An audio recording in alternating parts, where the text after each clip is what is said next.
Bismillahirrahmanirrahim. Assalamualaikum warahmatullahi wabarakatuh.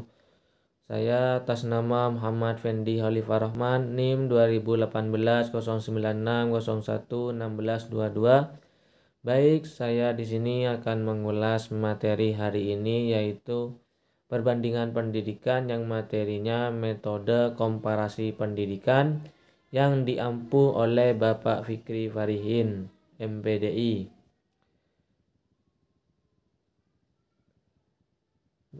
Ada 3 tahap komparasi dalam pendidikan. Yang pertama, tahap awal atau browsing yang terjadi dalam pendidikan komparatif. Yang kedua, tahap predicting yang berlangsung pada tahun 1930-an. Yang ketiga yaitu tahap analyzing, yaitu berlangsung pada tahun 1960-an. Yang selanjutnya yaitu syarat komparatibilitas. Secara umum, di dalam ilmu pendidikan komparatif dikenal dengan adanya syarat kesebandingan comparativity di dalam upaya membandingkan 2 atau lebih sistem pendidikan. Persyaratan adanya kesebandingan atau kompalabilitas ini diperlukan agar upaya perbandingan aneka sistem pendidikan yang dilakukan pada akhirnya akan diperoleh kebermanfaatan yang tinggi. Untuk yang selanjutnya yaitu metode-metode dalam komparasi pendidikan. Yang pertama, metode historis.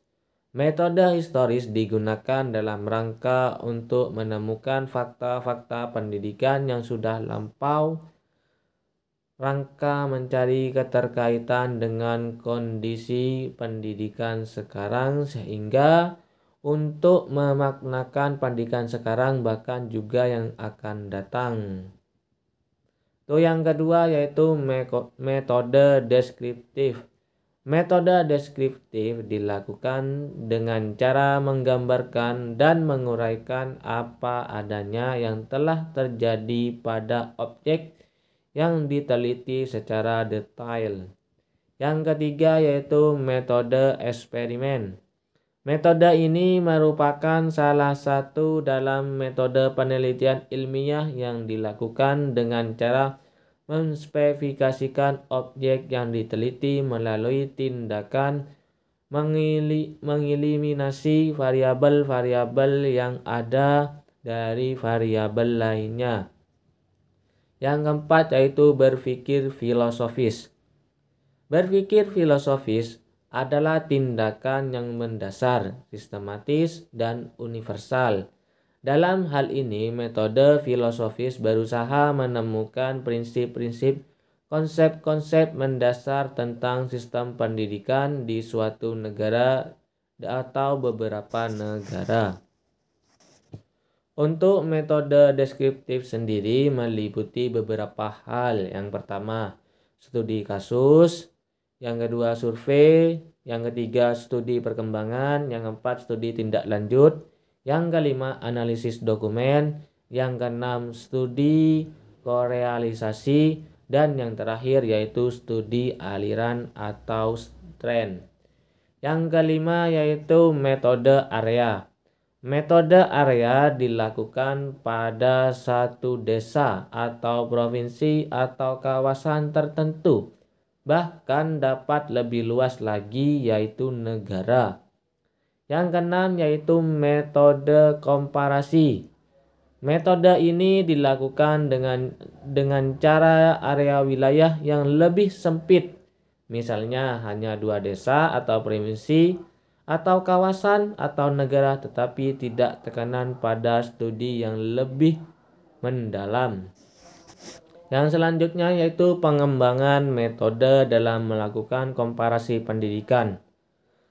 Keragaman metode yang dipakai dalam melakukan studi komparasi pendidikan telah mendorong beberapa ahli untuk mengembangkan satu metode yang secara relatif lebih spesifik dapat digunakan lebih efektif untuk melakukan studi komparasi pendidikan. Ada beberapa langkah-langkah prosedur yang dapat dilakukan. Yang pertama, pengalihan data. Pengalihan data adalah dengan cara datang ke lokasi penelitian, lalu berdiam atau tinggal beberapa waktu di lokasi tersebut agar bisa merekam lebih lengkap data yang dicerai. Yang kedua yaitu deskripsi data. Dalam pendeskripsian data dilakukan dengan cara menyajikan semua data yang diperoleh menurut kelompok-kelompok data berdasarkan klasifikasi yang dibuat dalam bentuk tabel, teks, atau uraian serta peta. Yang ketiga yaitu interpretasi. Menurut pengelompokan, maka penelitian perlu melakukan langkah-langkah selanjutnya, yaitu interpretasi atau penafsiran atas data yang telah tersaji. Yang keempat yaitu justaposisi atau komparasi awal. Pada tahap ini perlu dilakukan menyusun sebuah kerangka kerja perbandingan secara umum. Yang kelima yaitu perumusan hipotesis. Merupakan suatu komparasi yang bersifat sementara setelah peneliti melakukan kegiatan justaposisi. Perumusan hipotesis komparasi berisi pernyataan-pernyataan pendidikan antara dua daerah atau negara yang diperbandingkan, baik berupa persamaan maupun berupa perbedaan. Yang keenam yaitu komparasi final. Dalam kegiatan ini dilakukan dengan cara menganalisis secara cermat dan mendalam perbandingan pendidikan antara dua daerah atau negara dalam rangka mencari dan menemukan dua hal, yaitu persamaan dan pertidaksamaan. Penemuan persamaan akan melahirkan generalisasi dan penemuan ketidaksamaan akan muncul tipologi. Baik yang bisa saya sampaikan materi hari ini. Semoga bermanfaat. Wabillahi taufiq wal hidayah. Assalamualaikum warahmatullahi wabarakatuh.